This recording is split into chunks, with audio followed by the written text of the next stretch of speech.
What's happening, everybody?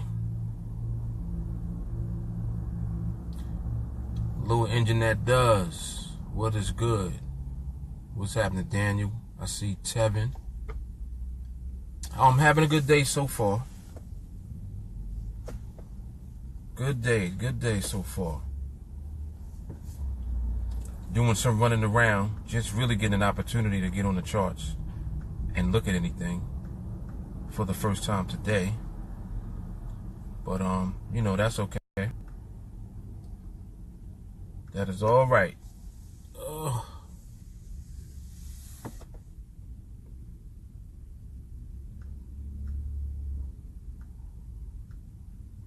right, let me see who's on here. I see I think I see Jeff.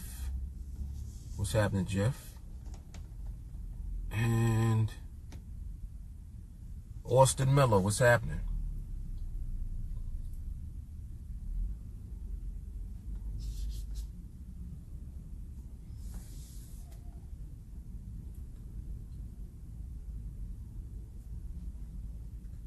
Yes, so I'm just getting an opportunity, like I said a moment ago, to get on these charts and take a look at anything for the first time.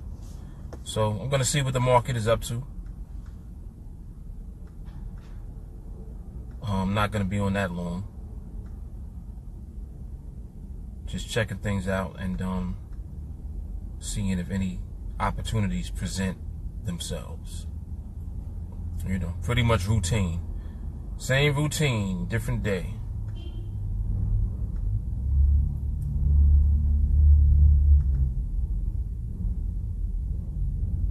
Just taking a quick glance at things. The environment in the market is kind of sort of what we're looking for. But I have to see more. I'm really looking to see if there's going to be any stability presented. That's really what I would like to see. Is there any reason why you're so close to me? Why? Is there any reason why you're this close to me? I don't understand. Anyway. What's happening, Stacy? Kylie Creator, what's good?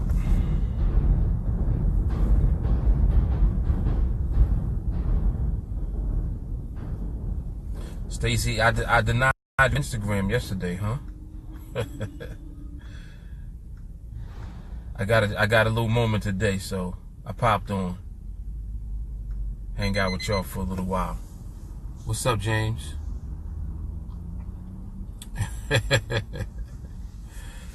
Shit, I got OCD. You know it. Yeah, I don't understand though. Like, why do people want to be so close to you when they're driving in their vehicle? Like, why? I still don't get it. I'm never that close to anyone. Even if I'm parking, if you parking, just get in position and get into the space.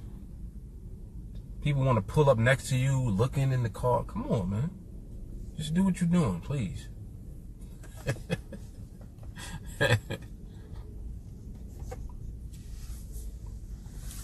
Oh, you were a little melancholy, huh? Yeah, you feel better today. We got IG today. We on the gram today.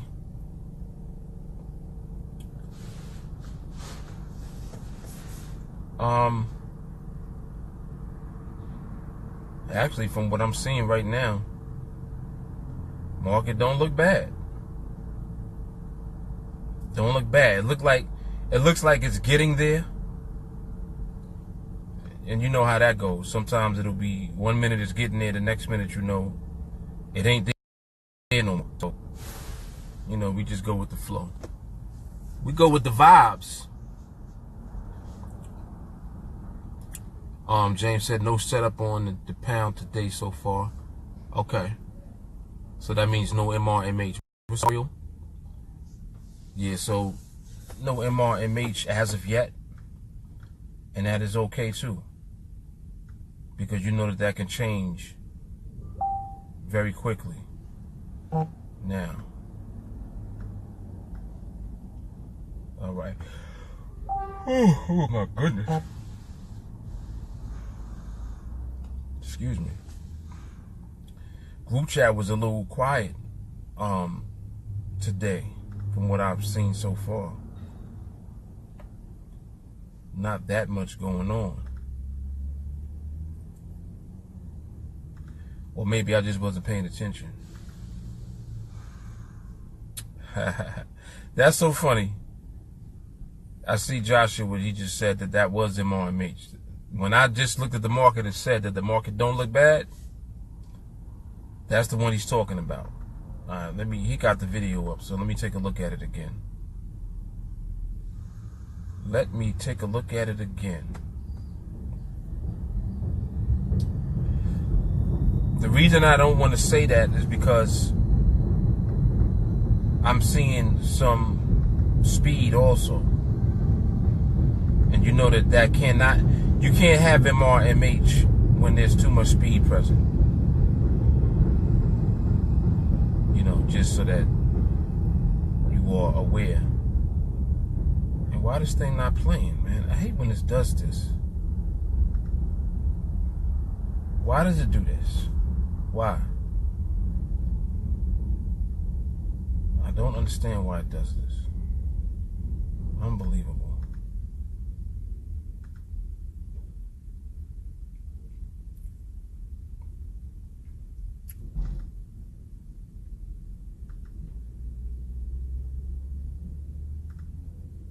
All I want to do is play it, man.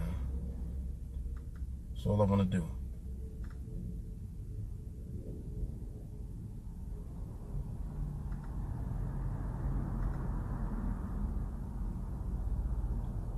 Now go ahead and play. Why doesn't it play? Just forget it. I know how to do it. I'll just download it and play it. Silly, man. Sheesh. All right, there it is. Let me look at it again.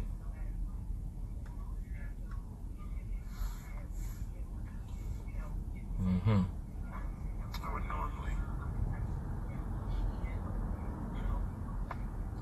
This looks to be setting up quite nicely. Waiting for that good old MRMH. This is looking like it's going to be the MRMH. Let's see how it closes.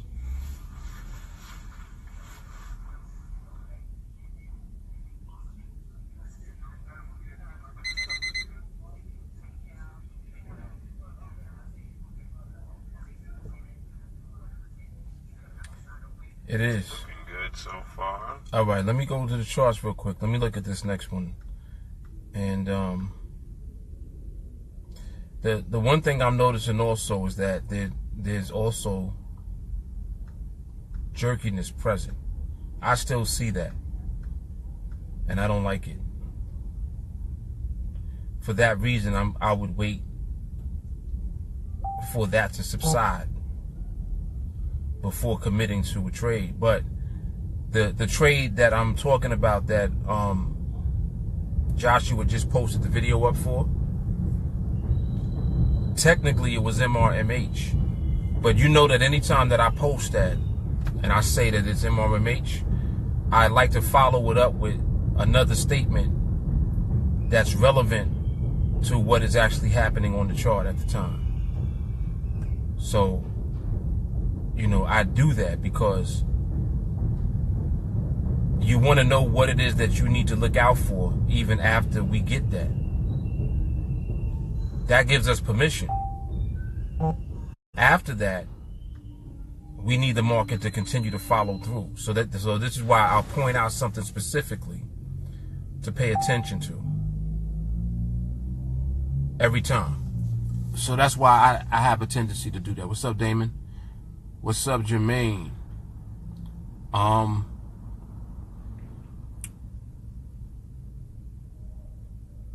Okay, cool. But yeah, that one, what time was that? What time was that? That was 1:50. Yeah, so the 150 was MRMH. It was.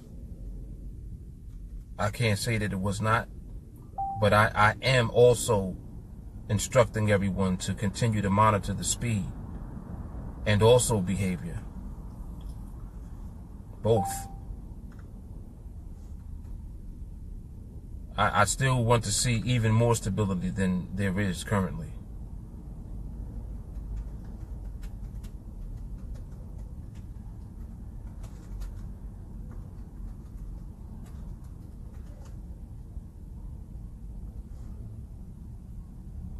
Yeah, you gotta keep looking at both of those close.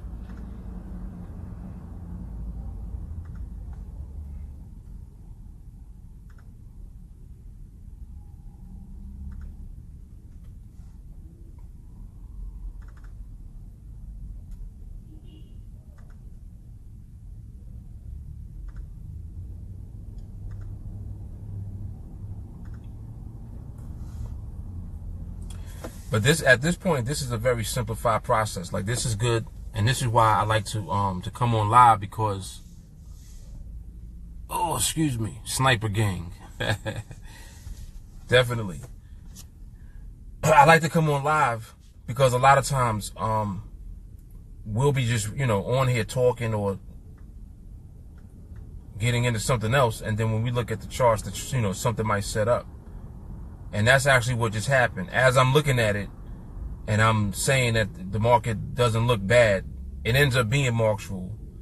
And Walker also pointed it out and recorded it and shared the recording in the group. So when you guys look in the group chat, you can actually take a look at the actual trade and see that it was. So anytime that you see that MRMH is confirmed by myself, or someone else even posted before me, because I wasn't necessarily going to post that as an MRMH, because I'm still looking at the overall market, and I don't like some of the behavior that I'm still seeing. I want to see better behavior still.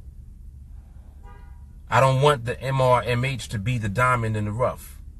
This is why when you get it, you have to follow it up with observation, even after it comes. It doesn't mean to be reckless and just take whatever the next trade is. Everything has to be in sync when that trade actually sets up. Like, what it looks like. The market is just giving you the trade. It's literally giving you money.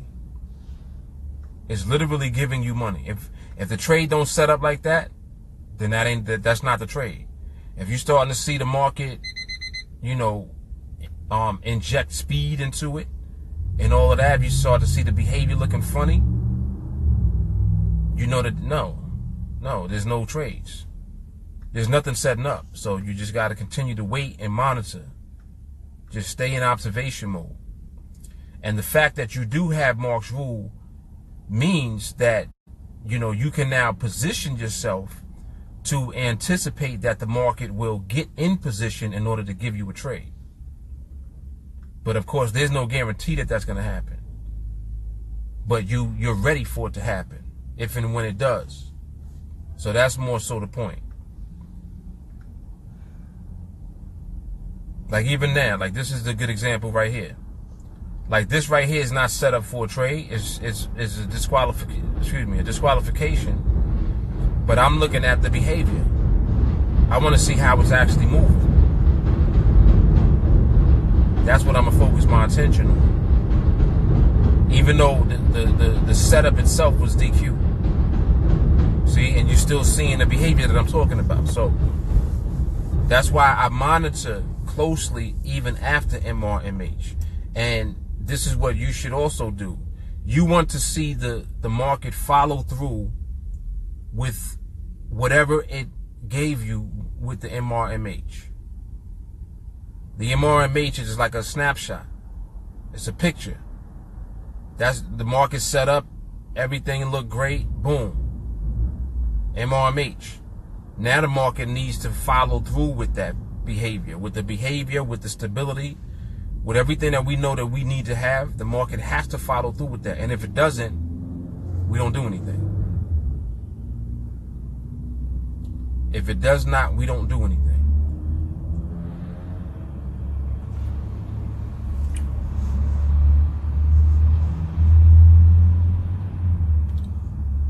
the OPE, you don't even look at that at all, like as far as how many. The only purpose of that is to let you know that there's stability or not.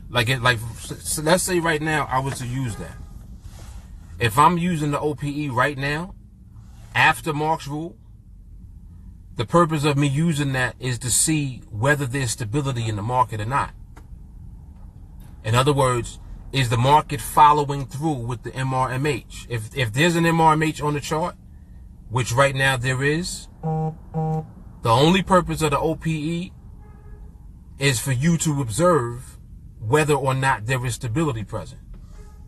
It's not designed for you to say, all right, well, let me see, I'm going to watch the next three binaries.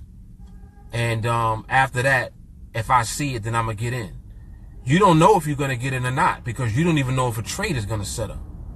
You see the point that I'm making? So the OPE is just simply a tool to be able to pinpoint whether or not at this time there is stability present.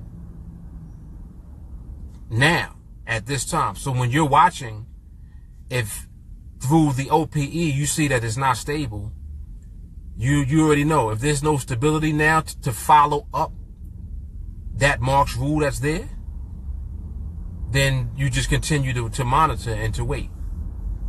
So there is no set number of MHs, there's no set number of OPEs, there's no set number of anything. Matter of fact, you're not even thinking in terms of, well, how many MHs should I wait for? That's irrelevant. The simple question is, do you have Mark's rule? Yes, we have Mark's rule. Okay, continue to observe. As you're observing, you know that you need to have stability. You can use the OPE to determine that. You also know that you need to have good behavior present. If you're doing the play-by-play still, you can see that. If you start to see jerkiness, and the jerkiness begins to dominate, after a while, you know that you're going to disregard that Mark's rule because now behavior has actually switched up. And if behavior switches up and becomes erratic and it starts jerking, that's not the behavior that we know that we need present. So at that point, I'll reset everything and I'll wait for another Mark's rule to come. Like I won't even use the same one, but it has to be a dominant thing where it's just erratic behavior, period. If I see 5, 6 binaries, and I'm just throwing a number out there. I'm not saying, oh, well, it got to be 5 binaries. I'm just saying, if I see 4, 5, 6 binaries and it's just erratic and it's jerking all the time, I'm waiting for another Mark's rule to come, period. I'm going to just wait for it to reset. But if I see 1 or 2 and then I'm continuing to observe and then the market starts to slow back down and become stable, now I'm like, all right, let me keep my eye on things because the market may be actually setting up for an actual trade to come. You see what I'm saying? This is after Mark's rule. This entire conversation that we're having right now is based on after you have Mark's rule on the chart. Not before. After you have Mark's rule. You go through this process of actually observing and continuing to monitor the market. So,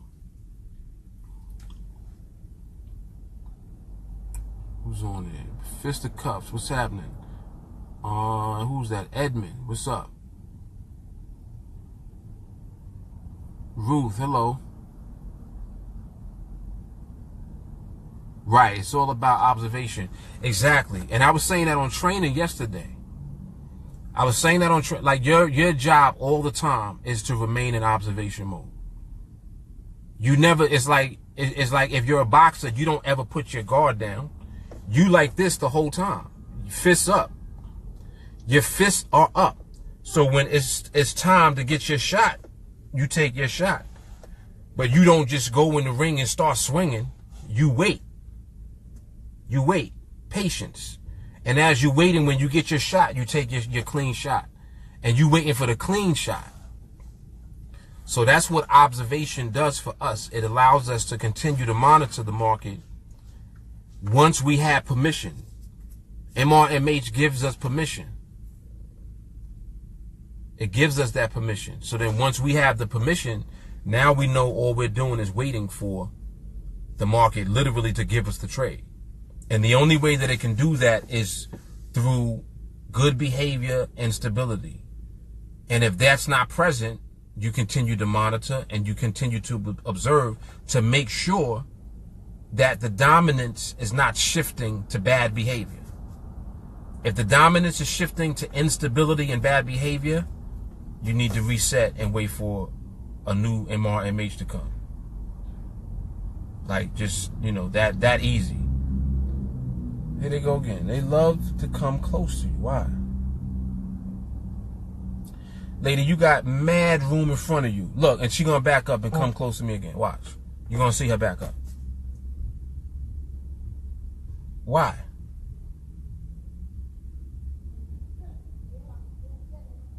Why? And it's like I'm the only car here. There's no one behind me and there's no one in front of me. Now the postal truck wouldn't do the same exact thing. Look, watch. You're going to see the postal truck backing up. Watch.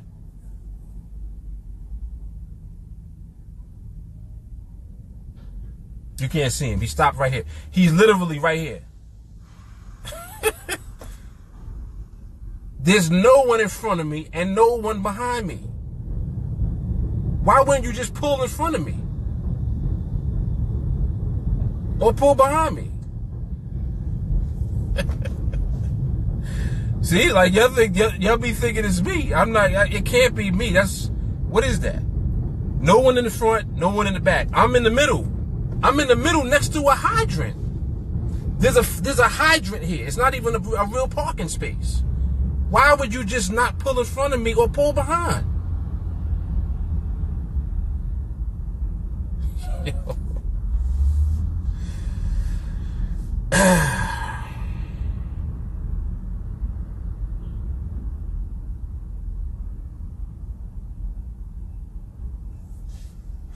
New York shit. It must be just New York shit, I guess.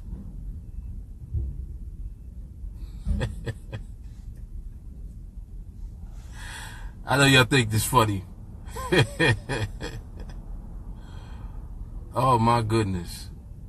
Yeah, it does grind my gears a little bit. It really does. He said they do that in Colorado too.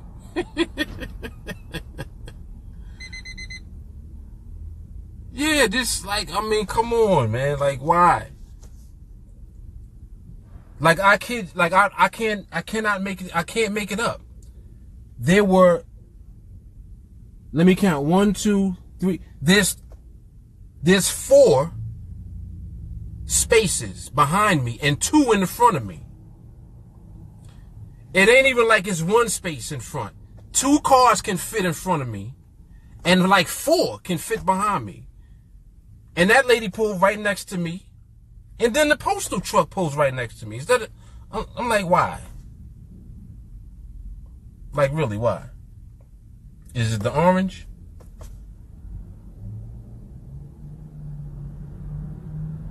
I blame it on the orange. I guess the orange is attractive to them. Like mosquitoes to the light.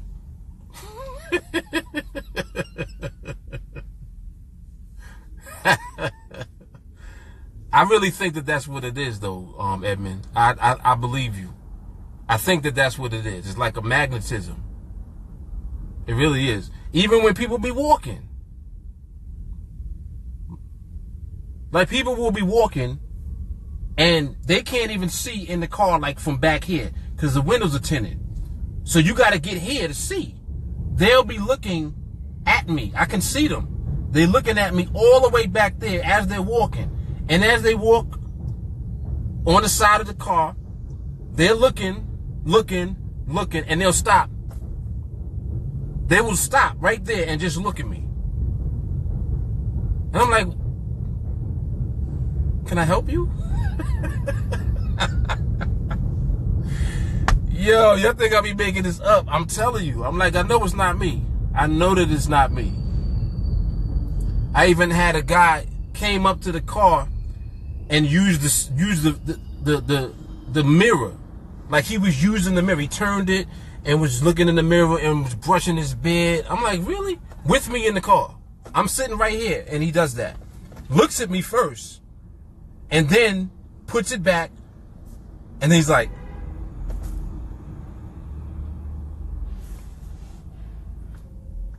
people are insane, man. Yo, people are really insane.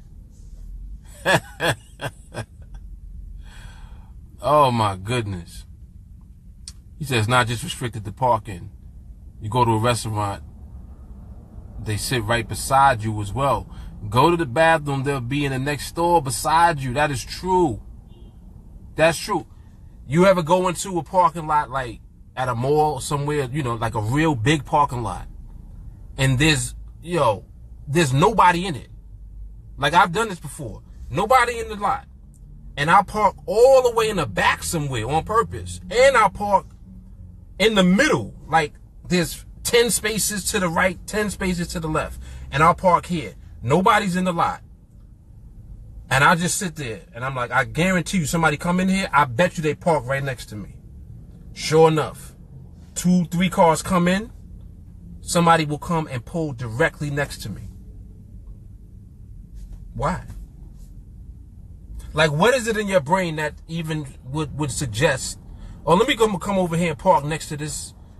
It's literally like 100 spaces in here. Empty ones.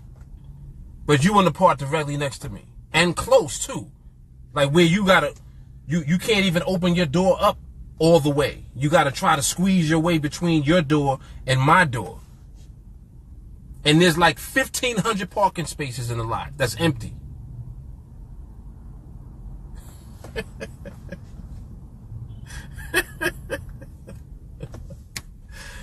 Yo, I know what I'm gonna do one day. One day I'm gonna record them. I'm gonna like just sit out with a video camera and just record people doing that. Cause I know that would be entertaining. It would have to be. Cause you can't make this up. You cannot make it up.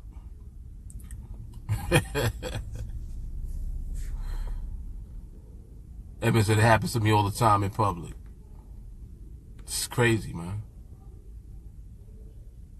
Manifest destiny. He said you'll protect them. RJ said you'll protect them. Stacey said she gonna give me some help for my parking issues.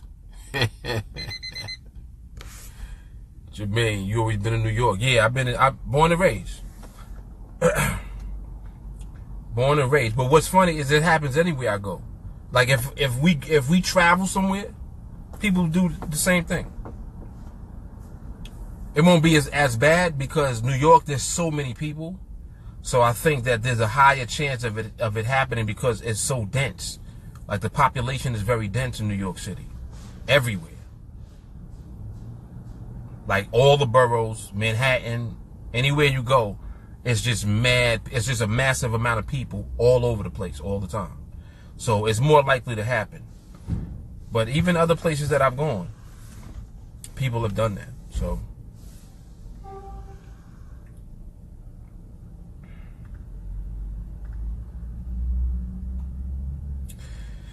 but it's very interesting.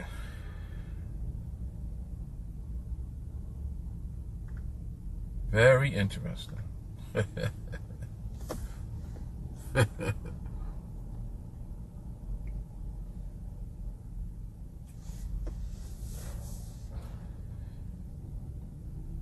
Yeah, and New York is funny because it's like a love-hate thing. If you are from New York, you either love it or you hate it. Sometimes your love turns into hate as you get older. Like my wife, she don't like New York no more because she doesn't like all the people. But I'm like, well, to go from an environment where you're used to being around people, like even how I am, like you see how I get frustrated with people when they close and all of that. But if I was to go somewhere, I would actually miss this. Everything, that whole rant I just did, if I was to go somewhere else and that doesn't happen, I would actually miss that. I know that sounds like totally retarded, but I would miss it because it's just a part of what I'm used to and like the culture that I'm used to being around. So to not be around that anymore, you know, and be in a different environment, you kind of just miss what you're used to. It's very funny. It's very funny.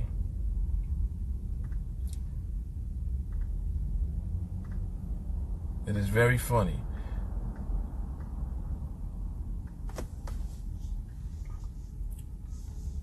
Mark, do you think investing in cryptocurrencies is a good look?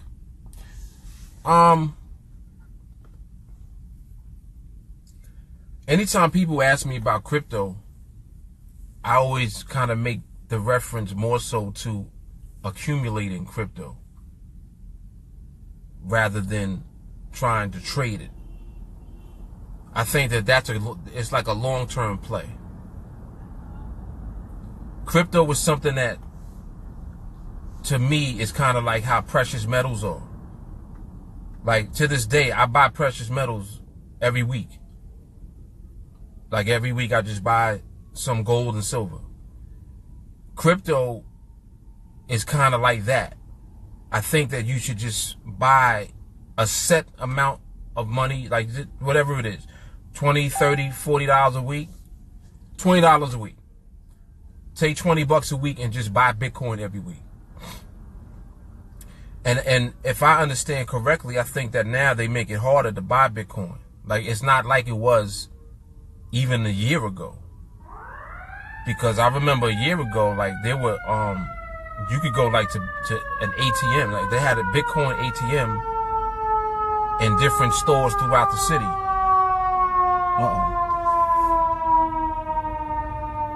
I'm like, don't come over here to this hydrant, please.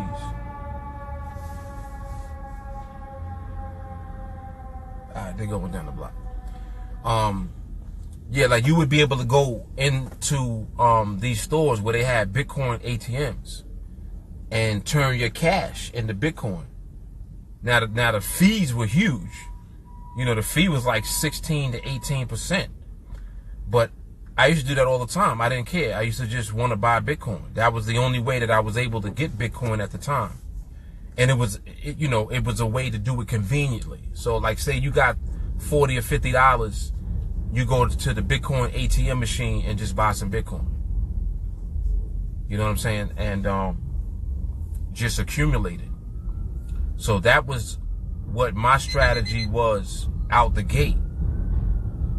Once I became aware of what Bitcoin was and, you know, the blockchain, and I started to understand the technology behind it and all of that, I'm like, this ain't going nowhere. Like, blockchain is not going anywhere. That's the future. So I don't think that that's something that you should be like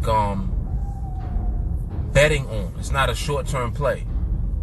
It's not, you know, like now people look at Bitcoin, they're like, all right, I'm gonna wait till it go to I don't even know what the price is now. But I remember when Bitcoin was like $700. When Bitcoin was $700, that's when I was buying it. $700-800. And at that time, it had already moved up. You know, there was a time where Bitcoin was $5. Of course, that was when nobody knew anything about what it was. But as far as like investing in cryptocurrency, I think that that's a long-term play. So whatever crypto it is, you know, Ethereum, Ripple, Bitcoin, whatever it is, Litecoin, I think that you should accumulate it. And even if you trade the individual coins back and forth and try to make more money like that, you know, that's cool. But I would still say to accumulate. Definitely just accumulate over time. Once again, all this room and they want to pull up over here.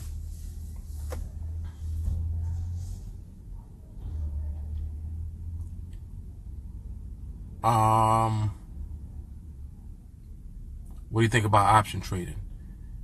You mean like Traditional options? What type of options you mean, Jermaine? Yeah, crypto long-term investing, definitely. more so accumulation, because I think that there's gonna come a time where like the price of Bitcoin will be astronomical. 100,000, 200,000. Like seriously, I believe that will happen. But you don't trade it based on that. You just trade it based on knowing that in the future the value is going to be tremendous, because eventually the economy and everything that everybody is used to right now, like there's been a long time now of prosperity. A lot of people now are young. Like some of these younger people, they haven't been around recessions and crashes. Like they don't know what happened in 2008. They don't know what happened in the 90s. They don't know what happened in the 70s. There have been huge shifts in the economy, and out of that, came opportunity. But at the same time, a lot of recessions came, where people were losing jobs, and now like it's a time where it's very prosperous, relatively speaking. So people think that that's going to last forever. It never lasts forever. It always transitions into and out of ebb and flow. So you'll have situations where like people will jump on a wave. Like cryptocurrency has a wave built into it, and it's a bubble. But at the same time, it's still long term, because it's the blockchain. You see what I'm saying?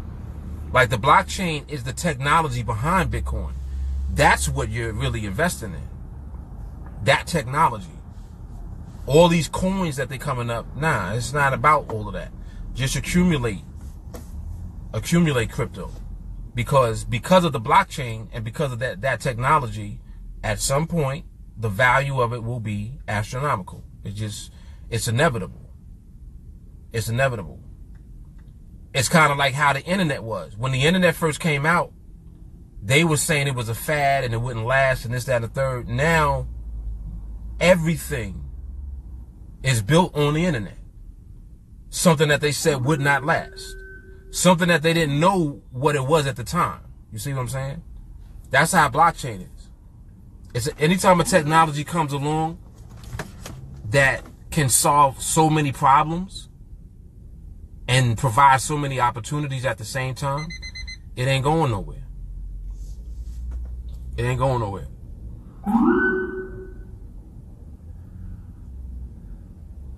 A lot of activity out here right now. Damn. Hold on. Let me look at this real quick. Look at this 3177. Let me see if this is going to do anything.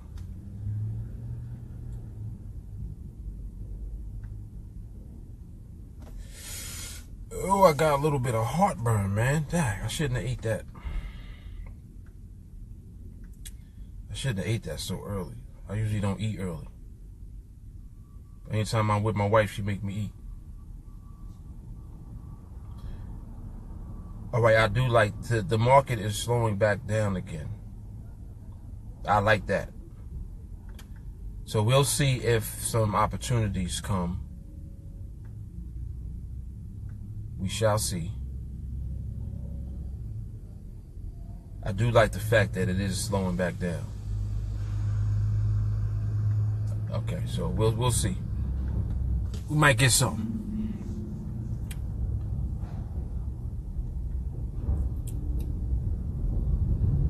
Yeah, definitely. Accumulate and hold it. Long game. Absolutely. Will people still trade on NADEX if the market crashes? What? Will they still trade? You're going to have more people trading.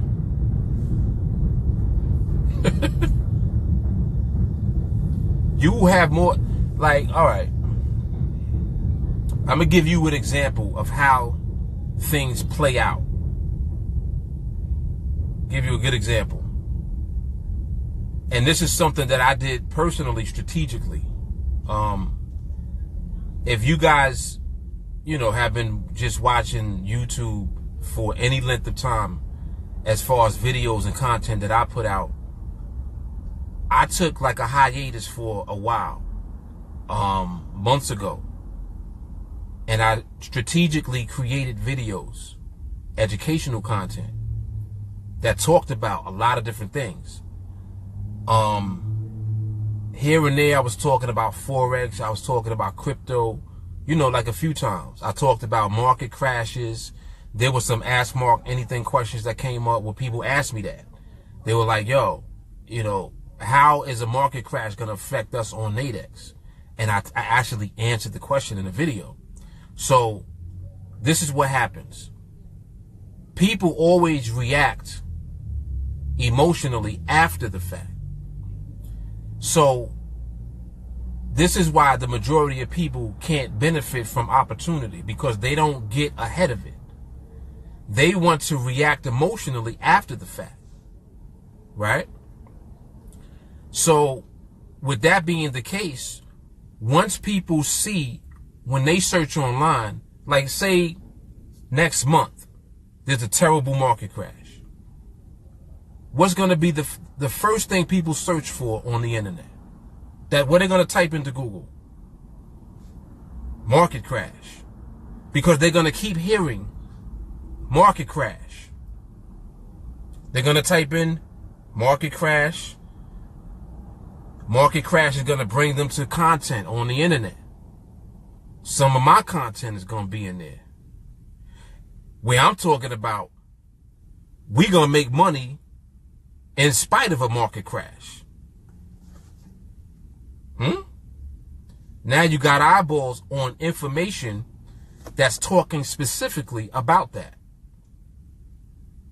Specifically about the market crashing and how you can still make money in the market crash. So now, what am I talking about? Where am I sending people from there? I'm not only talking about the training, I also talk specifically about NADEX. Specifically, because I'm talking about everything that we actually do and how we trade. So now people are going to look for NADEX, because they come to my content, they see me talking about NADEX, now they're going to search NADEX. Next thing you know, there are people that are now going to NADEX. So you see how information drives people into different areas. And when you position information strategically, you can bring people after something happens that people have reacted to emotionally. People are going to react to a crash. They're going to react to anything in the economy happening that's looking crazy. Here, take a look at this 3179. Look at this 3179 right here.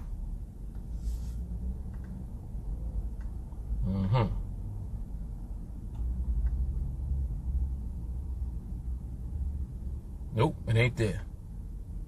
Nope. Patience, Danielson. All right, let me see what it is doing. Well, it's too late now. Look like it might position itself on the other side of the strike price, but we ain't gonna do all of that. Oh man, I got terrible heartburn right now. Jeez, I should have got some water.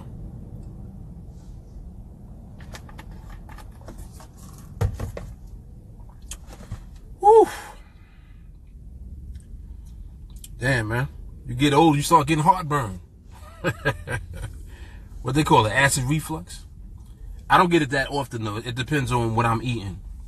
If I eat something like with tomato sauce in it, that sauce got to be cooked way down for me not to get it. But it's gonna hit me a little bit. Let me see.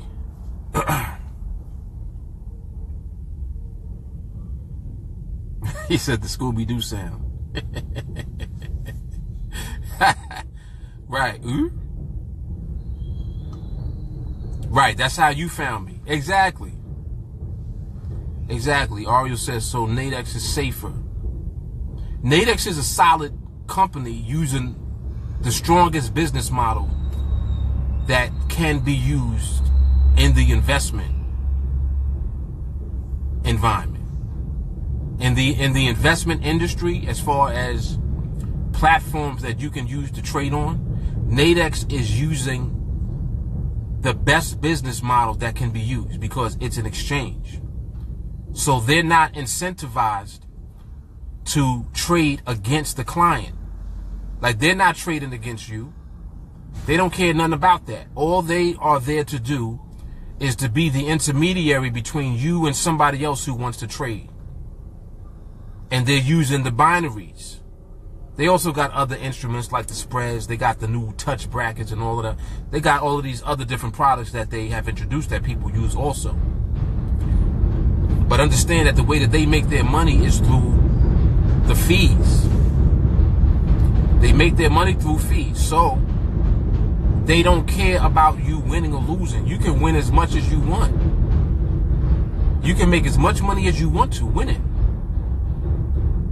Their job is to provide the liquidity, meaning that they have to match up buyers with sellers on the platform itself.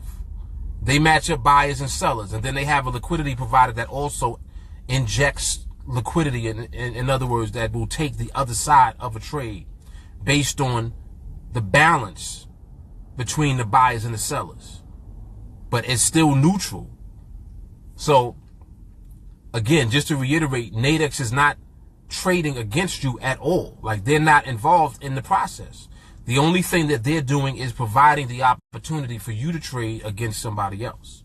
So that's why we're going to be successful, because we're positioned to win because we understand the market. You see what I'm saying? So, as far as NADEX being safer relative to other companies, yes, absolutely. Oh, relative to brokers, hands down.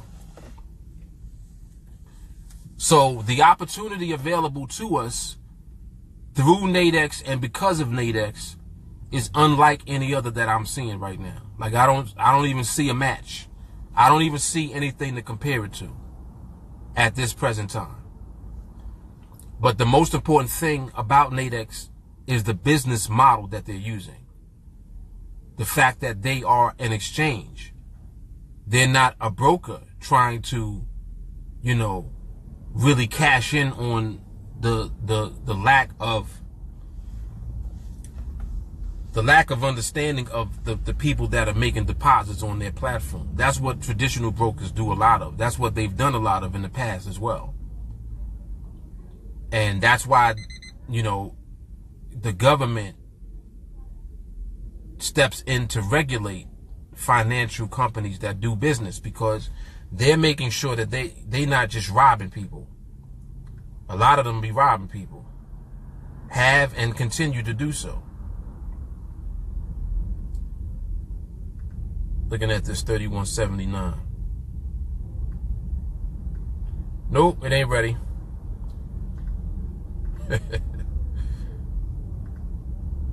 We DQ quickly. Nope, it ain't ready. But yeah, so how many people you think trade on one binary? Thousands of people.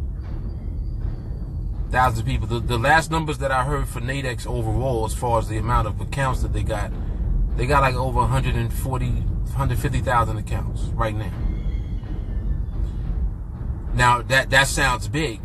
It is big. But at the same time, it's small. Because right now, NADEX doesn't have any competitors. Eventually, anytime somebody realizes what a company is doing, you're going to have someone that wants to create the competition. They want to extract from the company that's having success using a model. And it's a good thing, because the more companies that come or become available, that competition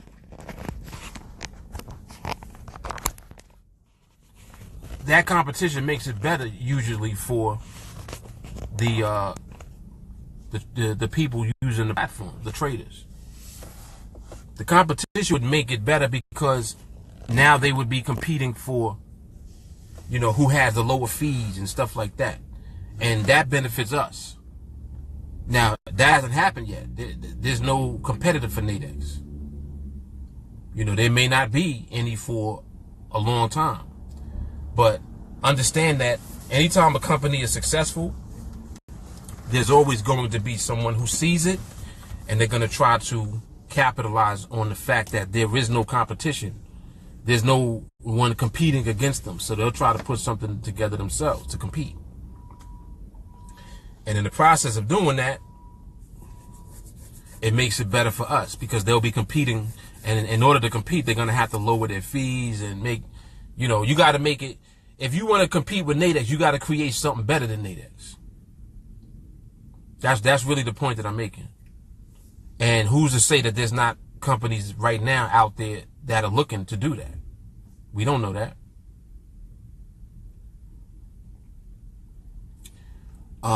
It's better than JFX and Traders Way. Yeah, come on.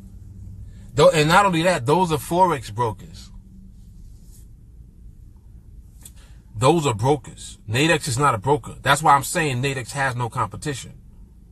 Because there's no one else using the same model as them. There's no other company at this present time that's using the same model as an exchange. A company that's located in the United States, that's regulated by the CFTC and by the other agency, I forgot what it's called. CFTC and the NFA. The National Futures Association, and the CFTC is the Commodity Futures Trading Commission. Those are two government agencies that regulate companies. They regulate investment firms. They regulate brokers. They regulate anybody that's involved with transactions of foreign exchange contracts. So basically their mission is to make sure that they're not doing anything unscrupulous to try to rob people. And that's exactly what they do. So NADEX is always going to be under the microscope by the government. Any company that's regulated by the government is under the microscope. Y'all can't do all type of stuff that y'all want to do. And not only that, NADEX does good business. Like you make deposits, you make withdrawals. You have no issues whatsoever getting your money. When you make money and you withdraw, you get your money when you make your withdrawal. Like, no questions asked. It's reliable. So you put all of those things together and you got something solid. Keep my eye on this right here, 3179 again. We need things to get in sync. It ain't in sync yet. Nope, it ain't in sync yet, bruh. Alright, so still observing. So, like even what we're doing right now, like I'm in observation mode right now. You have some type of market crash or some type of event that takes place where it seems like the markets are going haywire. The markets are just a reflection of human beings. You know what I mean? So it's a reflection of human behavior. That's what the market actually is. So when you see crashes, you're seeing people reacting to something. The reason that the market is crashing is because they're reacting at the same time. That's what a crash is. Everybody wants to get out of the market at the same time. And that's how you'll see the price of the markets just moving in one direction uninterrupted, because all of the orders are flowing in that direction. People are trying to get out. Panic. That's what a crash is. And it's like, well, what does that mean for us? It don't mean nothing. Like I said, if anything, it'll mean that more people will come into not only the industry overall of trading, but they'll come to NADEX. Because like I said, they're gonna find First thing they're going to search for, market crash. And when they see the results that come up for that, you'll see some of my content come up. 4 minutes? All right, cool. Yeah, Instagram be just shutting it down. They don't play no game. They give you 1 hour. They like, all right, you got an hour. You got an hour, bruh. Yeah, but that's a good question, though. And hopefully that response was pretty comprehensible. But that's what it is. That's what it'll be. That's what it'll be. People don't realize, like, a lot of money is made when the economy go bust, when there's recessions, and when there's market crashes. Somebody gonna make mad money, because the people that are looking at buying assets that are undervalued now because of the fact that the market crashed, it's like there's a saying about something about blood in the streets. The best time to buy is when there's blood in the streets. I think that's like a phrase. What it means is, like, the opportunity really, the big opportunities come about after terrible events. When crazy stuff happens, that's when a lot of money's made. And they call people that do that type of investing smart money. And it is smart money. That's another reason why I like to, like, I don't spend a lot of money on stuff. I like to hold on to money, because when opportunities do come along and you got the money to take advantage of them, it's because you ain't spending all your money up on everything. Like, some people make a lot of money and spend it all. Like that, I never understood that. I never understood that. You should live below your means. Live below your means and keep your money saved. When opportunities come and you have a chance to invest in something, you'll have money to do it with. And ain't no borrowing, ain't none of that. Like, ain't no loans. Nah, I ain't doing no loans. Capital, cash. All right, we got 25 seconds. Some guy named Paul Turner, I think that is his name. Oh, what about him, Stacy? Paul Turner. What did he do?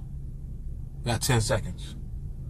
Is there any reason why you over here with me? Come on, man. All right, it's going to cut off.